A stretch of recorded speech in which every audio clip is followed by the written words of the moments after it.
오늘 본문은 서기관과 바리새인들에게 화를 선언하는 예수님의 말씀입니다. 7가지 화를 선언하시는데 오늘 우리가 읽은 본문은 6가지, 첫 번째부터 6번째 화까지 예수님께서 선언하시는 말씀입니다.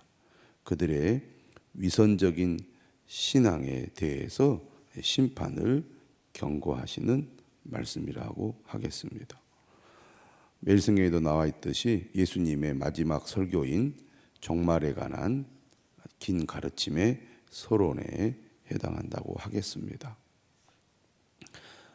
첫 번째 화와 두 번째 화는 또 짝을 이루고 있고, 또 세 번째와 네 번째도 짝을 이루고 있고, 다섯 번째와 여섯 번째도 서로 짝을 이루고 있습니다. 비슷한 주제를 가지고 있다는 말이죠. 먼저 13절 첫 번째 화에 관한 말씀입니다. 화 있을진저 외식하는 서기관들과 바리새인들이여, 너희는 천국 문을 사람들 앞에서 닫고 너희도 들어가지 않고 들어가려 하는 자들도 들어가지 못하게 하는도다. 직접적으로는 서기관들과 바리새인들을 겨냥하고 있지만 사실 이 말씀을 누가 들어야 합니까? 그리스도인들이, 제자들이 들어야 하는 말씀이고 또 듣고 새겨야 할 말씀이라고 하겠죠. 특별히 첫 번째 화와 두 번째 화를 예수님께서 말씀하고 계시는데, 이 말씀은 특별히 지도자들, 또 목회자들이 두려운 마음으로 들어야 할 말씀으로 여겨집니다. 이 말씀을 읽고 또 묵상할 때 목회자로서 두려운 마음이 듭니다. 혹시 내가 첫 번째 화와 두 번째 화에 잘못을 저지르고 있지 않는지 돌아보게 됩니다. 목회자를 비롯하여 다른 사람들을 인도하는 위치에 있다면 두려운 마음으로 첫 번째 화, 두 번째 화의 말씀을 들어야 할 것입니다. 오늘날 기존 교회 안에서도 이런 잘못을 저지를 수 있고, 특별히 한국 교회는 이단이 참 심각한 문제잖아요. 이단의 지도자들이 바로 이러한 죄를 저지르고 있습니다. 13절이죠. 너희는 천국 문을 사람들 앞에서 닫고 너희도 들어가지 않고 들어가려 하는 자도 들어가지 못하게 하는도다.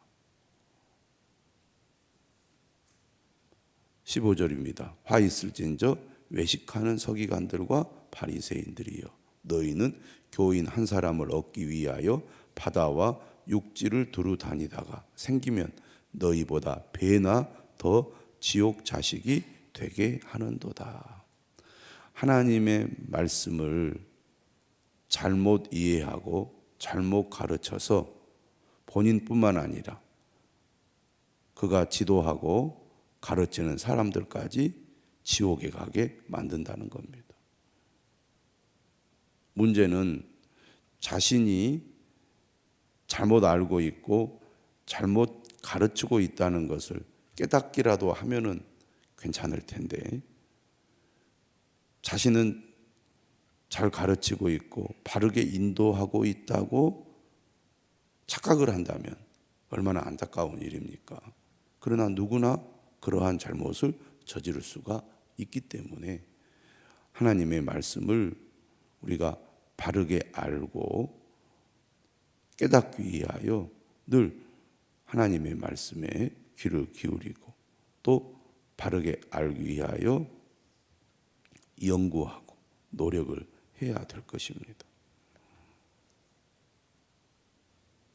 한국교회 지금 조사를 해보면 10명 중에 1명은 이단에 속해 있다고 조사 연구 결과가 나왔습니다. 그만큼 많은 사람들이 잘못된 길로 가고 있고, 여기에는 지도자들의 잘못이 크다고 할 수가 있겠죠. 열심히 믿는데, 잘 믿는다고 생각을 했는데 천국에 들어가지 못하는 길로 가고 있다면 얼마나 안타깝겠습니까? 그런 의미에서 지도자의 역할, 인도자의 역할이 중요하다고 하겠습니다. 그저 자리만 차지하거나 또 내가 해야 될 일이 무엇인지 알지 못하고 그 역할을 바르게 하지 못하면 나뿐만 아니라 다른 사람들까지 바른 길로, 천국으로 가는 길로 가지 못하게 할 수 있다는 얘기죠. 그래서 책임이 클수록 그만큼 하나님 앞에 우리가 책임져야 할 일이 많다는 것입니다. 세 번째 16절이죠. 화 있을진저 눈먼 인도자여.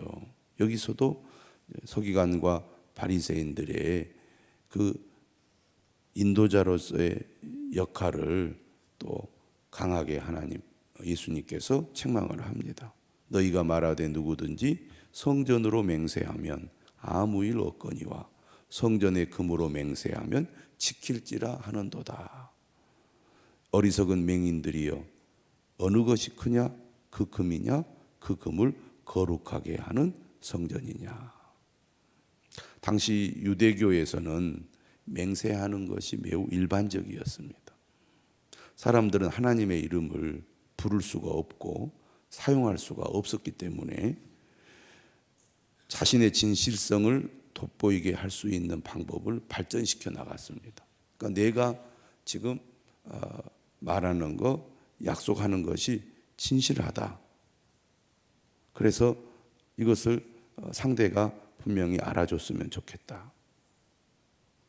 이것을 이제 맹세하는 방식으로 상대방에게 자신의 진실함과 또 약속을 준수할 수 있음을 이렇게 보여주었는데, 그러다 보니까 어떻게 하면 내가 더 진실하다는 것을 보여줄 수 있을까? 이게 이제 맹세의 방법으로 등장을 했다는 것입니다. 그래서 자신이 한 말을 강조하려고 성전의 금과 같은 것을 이용했다는 거죠. 그래서 이 당시에 서기관들과 바리새인들은 이렇게 이제 가르쳤다는 얘기죠. 성전으로 맹세하면 안 지킬 수 있을지 몰라도 성전의 금으로 맹세했다면 반드시 지켜야 된다. 이렇게 가르쳤다는 얘기입니다. 여기에 대해서 무엇이 더 크냐? 예수님은 강조를 하고 있습니다. 무엇이 더 큰 거냐? 큰 것으로 맹세하면 반드시 지켜야 된다, 그런 얘기잖아요. 그런데 오히려 그들은 금이나 예물과 같이 더 작은 것으로 맹세하면 지키라고 말하고, 사실 이 금이나 예물보다 더 큰 성전이나 제단으로 맹세하면 안 지켜도 된다, 이렇게 가르쳤으니 얼마나 잘못된 것이냐, 그런 얘기입니다. 그들의 주장이 모순적이라는 겁니다. 예수님께서는 마태복음 5장에서 맹세를 하지 말라고 그러시거든요. 옳은 것은 옳다고, 아닌 것은 아니라고, 그렇게 얘기하라고 하셨죠.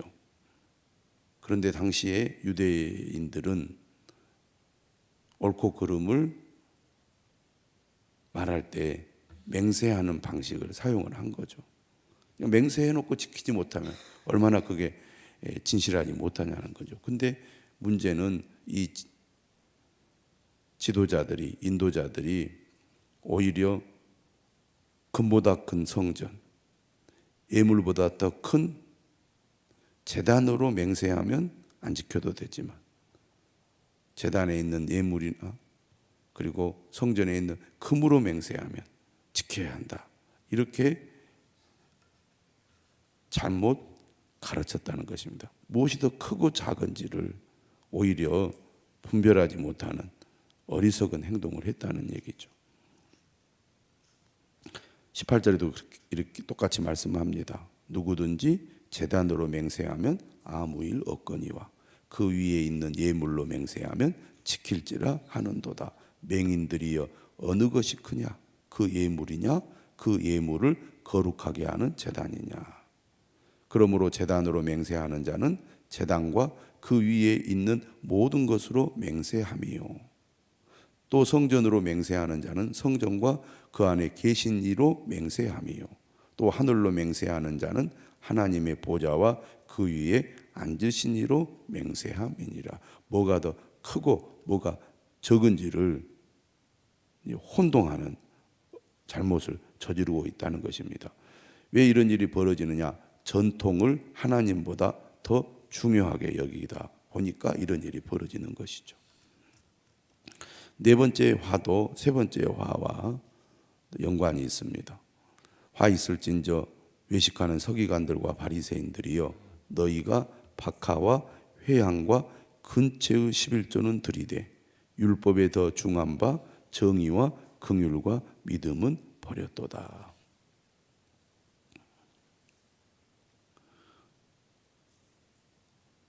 이 서기관과 바리새인들은 어떻게 하나님의 말씀을 잘 지킬까? 그 말씀을 철저히 지킬까? 이런 생각으로 출발을 했습니다. 그러다 보니까 율법의 세밀한 부분에까지 신경을 쓴 거죠. 그래서 11조를 드려야 한다고 하나님께서 명령하셨을 때 그들은 채소나 식물의 11조까지도 정확하게 계산을 해서 드렸다는 것입니다. 박하와 회향과 근체의 11조까지를 드렸다는 거죠. 이것이 이제 세월이 흘러가면서 하나의 전통이 되어가는 겁니다. 철저한 11조 생활. 박하와 회향과 근처까지도 드려야 한다. 그런데 당시에 지도자들은 뭐가 잘못되었습니까? 하나님의 본래의 의도, 하나님의 뜻을 그들이 망각하고 그들이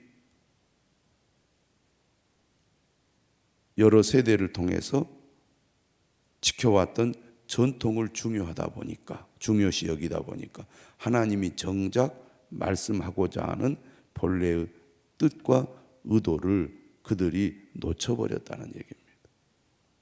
우리도 그런 잘못을 저지를 수 있는 거죠. 이것이 중요해. 그러니까 이것을 우리가 잘해야 돼. 어떻게 하면 잘할 수 있을까? 이렇게 하면 잘할 수 있겠다. 좋은 의도죠.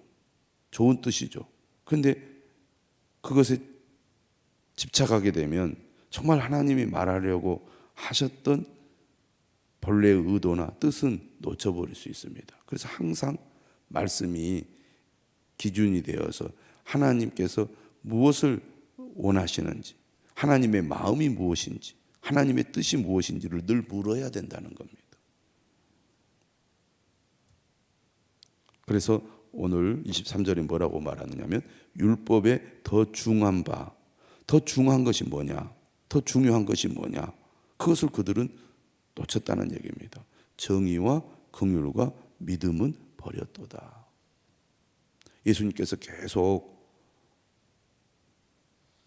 마태복음을 통해서 강조한 것은 바로 이 부분이었습니다.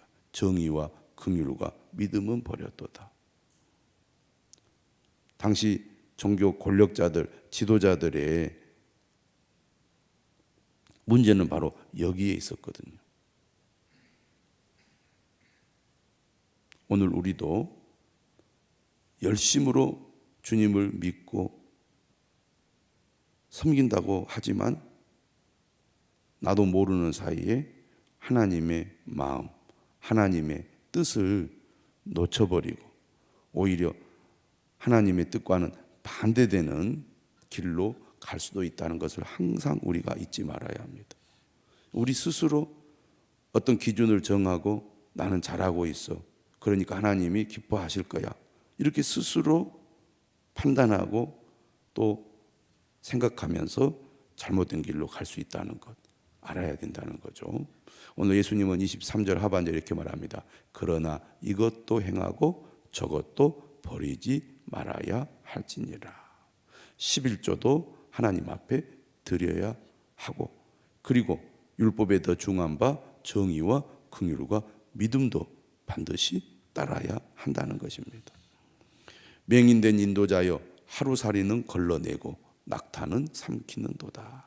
오히려 작은 것은 잘하면서 정말 중요한 것은 놓쳐버린다, 그 말입니다. 하루살이나 낙타나 둘 다 부정한 것입니다. 하루살이는 가장 작은 곤충에 해당한다면 낙타는 당시에 가장 큰 동물에 해당하는 거 아니겠습니까?